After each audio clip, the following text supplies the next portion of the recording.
Everyone's in on the Great Reset. Well, almost everyone. There's one guy who's got the power to do something to stop it, and you know exactly where I'm going. And they made a mistake. They tried to get Trump on their side, so they invited Donald Trump to Davos, I think a couple of times. But in January, when Donald Trump, I think, really began to see the beast that he was up against, he went to Davos, to the World Economic Forum, and he stuck a mega finger in their eye. We're committed to conserving the majesty of God's creation and the natural beauty of our world. But to embrace the possibilities of tomorrow, we must reject the perennial prophets of doom and their predictions of the apocalypse. These alarmists always demand the same thing: absolute power to dominate, transform, and control every aspect of our lives. We will never let radical socialists destroy our economy, wreck our country.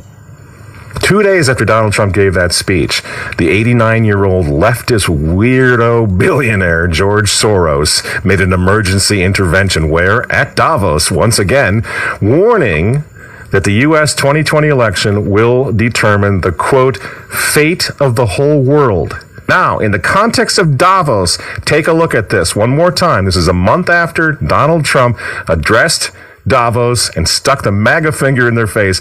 Here's what Francis, the Vatican, and Jeffrey Sachs had to say in response. And it is a dangerous country right now. It will be absolutely dangerous if Trump wins re-election. Trump wins re-election. Trump wins re-election.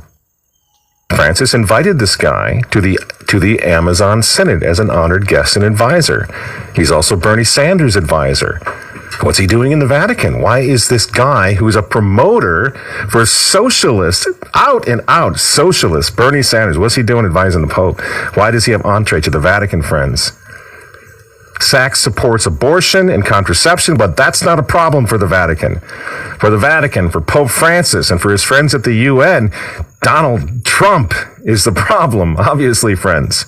Clearly, I consider the Trump administration a danger to the world, but I regard it as a purely temporary phenomenon that will disappear in 2020.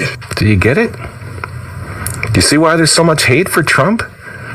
Because with all of his faults, again, he's the capitalist. He's not the globalist. He never will be one of them, which is why he pulled the United States out of the Paris Climate Agreement. Donald Trump pulled the United States out of the World Health Organization. That's Bill Gates and company. And now he's threatening to pull the United States out of the World Trade Organization. People say, yeah, well, Donald Trump got married twice. He's a bad guy. Really? He's right in the face of the demons on this, friends. Nobody ever said he was a saint. He's knocking the sacred cows of the United Nations down all over the world right now.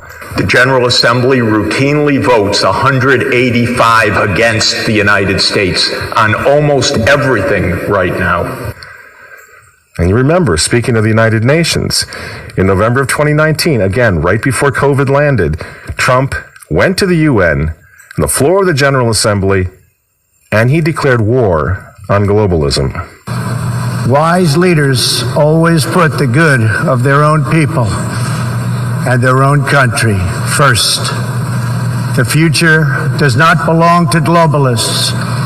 The future belongs to patriots. And shortly after the speech at the UN, Donald Trump delivered, what do you think happened? The coronavirus was unleashed on the world, and Trump's booming U.S. economy went on life support. Do you think that was an accident? So when they tell all of us to stay home, wear your mask so grandma doesn't get sick, please understand what's really going on here. They don't care about your grandmother. They don't care about old people, these people. They don't care about babies. They want them aborted so that they can save the common home. Abort babies, millions of them all over the world. They don't care about babies. They don't care about old people. In fact, if you want to save your grandma, tell the globalists to stay the hell away from her.